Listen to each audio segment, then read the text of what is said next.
What's going on, everyone? My name is Twig, and today we'll be talking about Skelethrone the Prey, which is the prequel demo to Skelethrone Chronicles of Ericona that I reviewed about a month or so ago. This demo has achievements tied to it, and I enjoyed the main game so much that I thought, why not give this one a try? The demo is free, and I think it does give people a good taste of what the main game offers, so if you're watching or listening, thank you for being here. I've been achievement hunting for years now, and writing written reviews on Steam has led me to start making YouTube videos covering more of my thoughts. So if you enjoy this sort of thing, feel free to like, comment, subscribe. It really helps out a lot. Now let's talk about my thoughts on this game and my journey to 100% it. Like I said, this is a demo that came out a month or so ago before the main game, I believe, in order to give people a look at what the main game is actually like. Being a challenging 2D action platformer, this demo really does hold up to the challenging aspect. There are no hit related achievements in this one, which we'll talk about more in just a minute, but those really drew me into going back and actually playing this demo. Skelethrone the Prey sets the stage for the events that will unfold throughout the story of the main game, and going back to play this one was a fun time.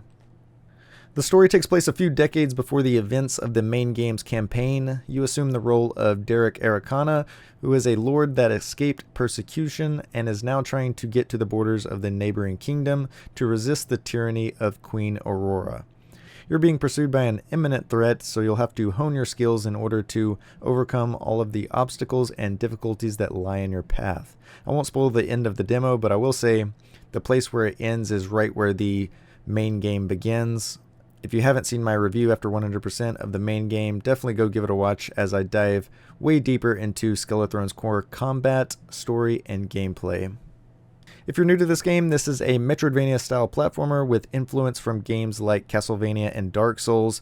There isn't much time to hone your character in this demo, since it does take roughly 30 minutes to complete, but you do get a very small taste of what the main game brings to the table. This demo ran great for me. It has the same progression system as the main game as well, with you buying upgrades from the knowledge tree every time you find a crystal hidden throughout the world. Combat is basic at first, with you just having your main attack until you get your special attacks that you can use to combo and do a lot of damage. The world is very linear for the demo. You basically go from one boss to the next with a little platforming and enemies in between. But don't worry, you do get a little feel for how hard the platforming can be in that short amount of time. Enemies are no joke either. There are 3 bosses in total: the Stray Guardian, Mardek's Machine, and Champion Sakras. Each one I thought was pretty unique. You get a one-on-one beginner fight with the first boss. The next you get some platforming and elemental hazards mixed in. And then lastly, you get a boss with multiple attacks mixed with summoned enemies. With there being 14 achievements in total, if you played through the main game already, you'll probably absolutely smoke this demo like I did. I flew through the demo and unlocked the achievements for completing it in under 30 minutes on my first time through, along with all the ones you unlock naturally by progressing through the game, like killing each boss, dying for the first time, and then checking out the promotional menu back in the main menu. Next, I grinded the 100 enemies for the 100 achievement, and went back to talk to the pilgrim located at the boat you arrived in for an achievement as well. I found all these shards and killed all the hound's enemies without losing a life or using a bonfire for the victim's revenge achievement. Then all that was left was no-hitting all 3 bosses. I did the last boss first. I don't know why I do that, but I usually do it if I can just because I'm most familiar with that last boss. Then I tackled the first boss on my first attempt, which only left the second boss, who gave me probably the most trouble out of all of them because of all the stuff going on in that fight. Before too long, I finally got it, which then unlocked the Victor's Crown achievement for obtaining all the rest. It actually didn't pop up right away, so I was a little worried, but after closing and reopening the game, it finally popped.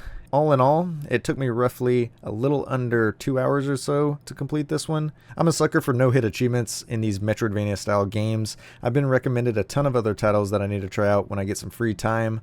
I really wish the main game would have had at least a few of those no-hit achievements, but it was cool to go back and experience the prequel to the main game, which I really loved playing through. Performance was solid for a demo. There is obviously way less depth since you only get a glimpse of what the main game offers, but that's completely fine as the Chronicles of Ericona knocks it out of the park in terms of weapons, exploration, map design, enemies, and so much more. This one was awesome to go through quickly and make a short video over. I've been wanting to go back and play it, and I finally got time. So thank you for watching. It really does mean a lot to me that you're here listening to me talk about games. It's been fun making these review style videos along with trying out some games that I might not otherwise ever get around to playing. If you do game on PC, feel free to add me on Steam or join my curator group. Both will be linked down below. We've got some really cool stuff coming. I'm looking forward to the future, so stay tuned and I will catch you all in the next one. Peace.